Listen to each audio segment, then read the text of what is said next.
Bom dia a todos, meu nome é Fábio de Oliveira, hoje são 24/7/2017, agora são 2 horas da manhã e 32 minutos. Algumas pessoas podem me perguntar por que eu faço os meus vídeos, eu gravo meus vídeos de madrugada, a maioria das vezes. A maioria das vezes eu gravo meus vídeos de madrugada devido ao fato das minhas ocupações durante o dia, meus estudos, minhas ocupações também. E esses dias eu estava acompanhando uma pessoa que foi acometida de trombose, a pessoa próxima a mim, e estava dando assistência. Então, ainda bem que ela já está em casa, já está de alta, mas está continuando o tratamento em casa. Muito bem, gente. Esse vídeo, Malaquias 4 e as profecias mentirosas que os pastores não comentam, esse vídeo é sugestão do meu amigo Ferreira Nascer, que deu a sugestão, até mando um abraço para ele, muito obrigado. Ele deu a sugestão de falar sobre Malaquias 4, então elaborei esse título, tá? Por quê? Porque abordando isso, simplesmente nós temos que abordar aquelas mentiras que estão ali, tá? Então o título eu criei baseado na sugestão que esse meu amigo me mandou.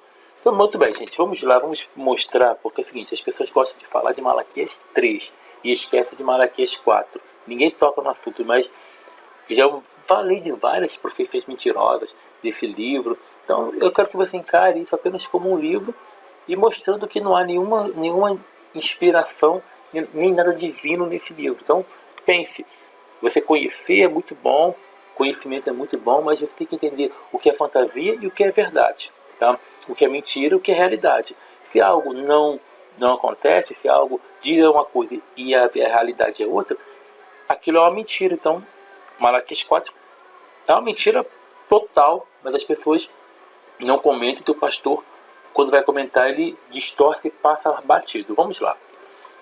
Olha só. Malaquias 4 diz assim, começando: porque eis que aquele dia vem ardendo como fornalha, todos os soberbos e todos que cometem impiedade serão como a palha, e o dia que está para vir os abrasará, diz o Senhor dos Exércitos, de sorte que lhes não deixará nem raiz nem ramo. Mas para vós, os que temeis o meu nome, nascerá o sol da justiça, e cura trará nas suas asas, e saireis e saltareis como bezerros da estrebaria. Muito bem. Primeiro que isso aqui é uma profecia messiânica, tá?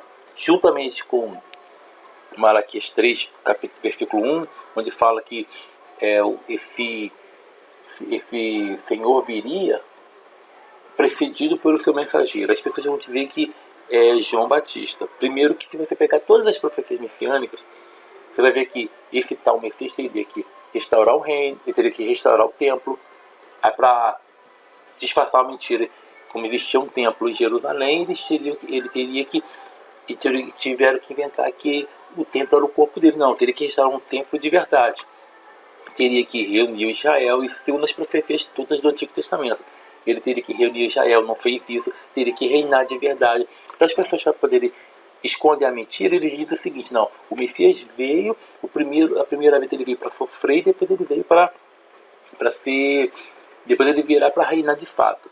Só que você não encontra isso aí, nessas profecias que dizem do Messias, que ele viria em duas partes, uma vez para um reino espiritual e outra para um reino de fato. Não existe Messias espiritual. Existe Messias com reino de verdade, tá? É isso que diz lá. Então teria que acontecer isso. Não aconteceu. Então vamos ver a primeira mentira.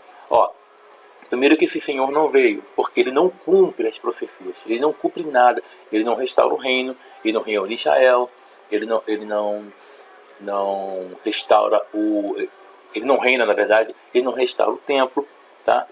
Não, ele não acaba com as injustiças sociais. Só você ler Isaías 11 também, você vai ver que então esse Senhor não veio, tá? Segunda mentira, haveria cura, tá? Que é aqui que diz, que aqueles que temiam o nome dele nasceria o sol da justiça, e teria cura nas suas asas, e saireis e saltareis como bezerros da estrebaria. Ou seja, haveria alegria com esse tal Messias, mas a maioria dos judeus não acredita. Então,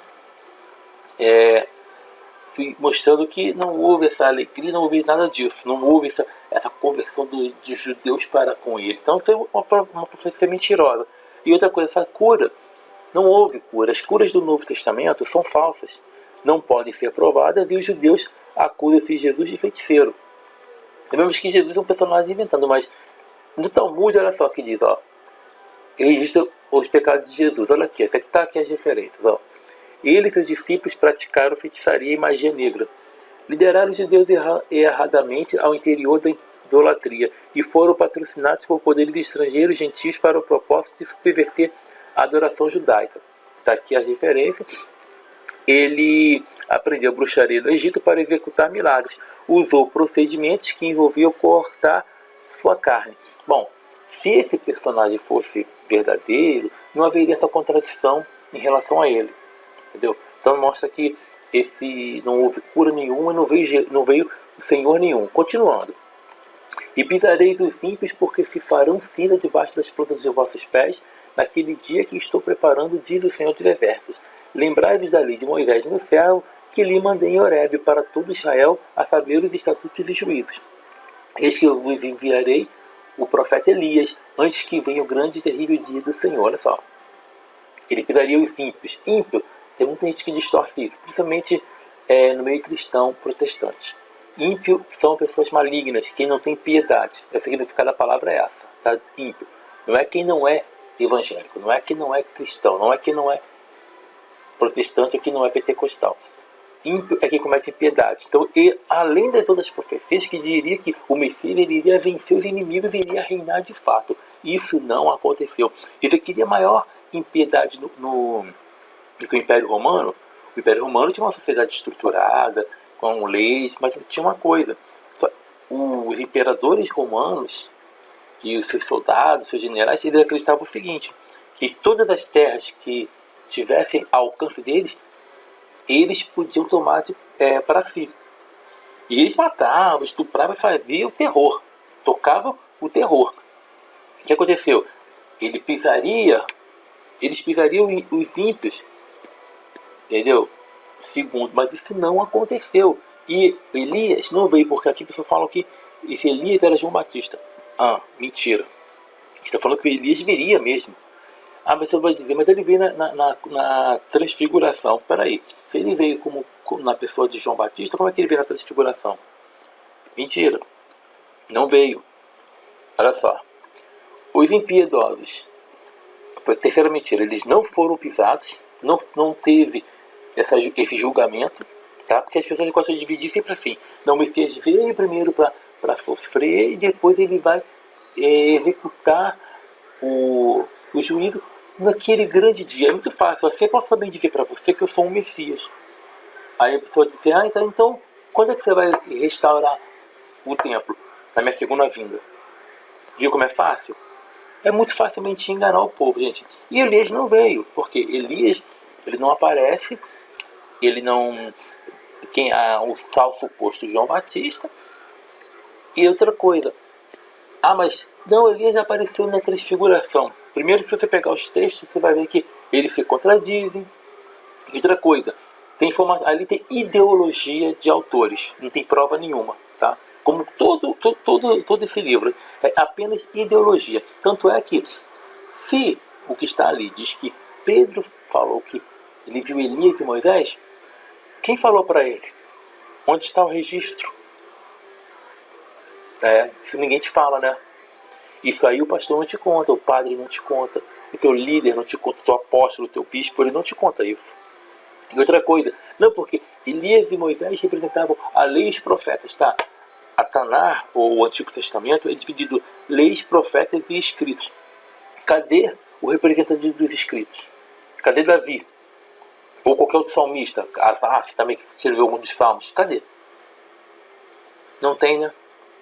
Ideologia. Então, Elias não veio, tá? Então, isso é outra mentira de Malaquias 4. Se você quiser acreditar, problema seu. Eu estou te mostrando aqui a luz da interpretação e da razão. Mostrando que esse próprio livro se contradiz e o que ele diz não acontece. Último versículo. E ele convencerá, quando Elias viesse, né? O coração dos pais aos filhos e o coração dos filhos aos seus pais, para que eu não venha e fira a terra com maldição. Tá. Se esse Elias, ele ia preceder, as pessoas dizem que foi João Batista, sabemos que não foi, que Elias teria que vir de fato, tá? E não viria numa transfiguração onde ele iria falar para um tal Jesus da morte dele. Se, segundo o que está escrito ali no Novo Testamento, ele já sabia da morte dele. Então não tem lógica um negócio desse, né? Mas ele teria que unir as famílias. Essa profecia diz isso. Aí Jesus dizendo que tudo aquilo que contradiz, porque se o precursor ele teria que unir as famílias, logo esse Messias teria que também dar continuidade a isso. Mas olha a mentira, Jesus não está de acordo com a aparição do suposto Elias. Não cuideis que vim trazer a paz à terra. Não vim trazer paz, mas espada. Porque eu vim pôr em dissensão o homem contra seu pai, a filha contra sua mãe, e a nora contra sua sogra. E assim, os inimigos do homem serão seus familiares. Aí depois vocês vão falar assim para mim, vocês vêm falar assim para mim, você não lê a Bíblia direito, olha aqui. Precisa mais explicação do que isso? Então, tá aí as mentiras aí do Malaquias 4, estão aí as mentiras as falsas profecias que os pastores não comentam, tá? E mostrando que esse livro é mentiroso, e Malaquias 4 apresenta algumas. Se você pegar tudo e as profecias que dizem que se cumpriu em Jesus, nenhuma delas se cumpriu. Tudo é conto da carochinha. Se você pegar e for analisar, você vai ver que nada aconteceu. Foi apenas um arranjo que fizeram para te convencer de que um Messias veio. Mas os ímpios continuam ali, os maldosos, no caso, né? Não houve julgamento, não houve nada, o fim da injustiça, e continua tudo do mesmo jeito. Então, gente, acorde, deixa de ser trouxa. Aqueles que já acordaram, aqueles que já saíram do engano, fico feliz. Mas se você, depois disso tudo, ainda continua apenas com o crer, porque o crer não é racional. Eu tenho que eu tenho as minhas, não vou dizer declarações, mas aquilo que eu afirmo, minhas declarações, enfim, elas são baseadas no que eu estudo e no que é coerente, no que é racional. Eu não me baseio pelo que eu penso acreditar ou por aquilo que eu acho. Não me guio por fé, tá? Não me guio por crença. Eu me guio pelo que é racional. Eu me guio pelo aquilo que é coerente, e me guio por aquilo que é o quê? Que é verídico. E aqui nós vemos que é totalmente discrepante essas afirmações, que nenhuma delas se cumpriram de fato. Então, gente, muito obrigado aí por mais um vídeo. Se tiver sugestão de temas, como esse aqui foi sugestão do meu amigo Ferreira Racer, pode deixar, e perguntas também, conforme eu for fazer os vídeos, eu vou respondendo aqueles que eu puderem, tá bom? Que puder responder. Muito obrigado a todos, um grande abraço, até a próxima, tchau, tchau.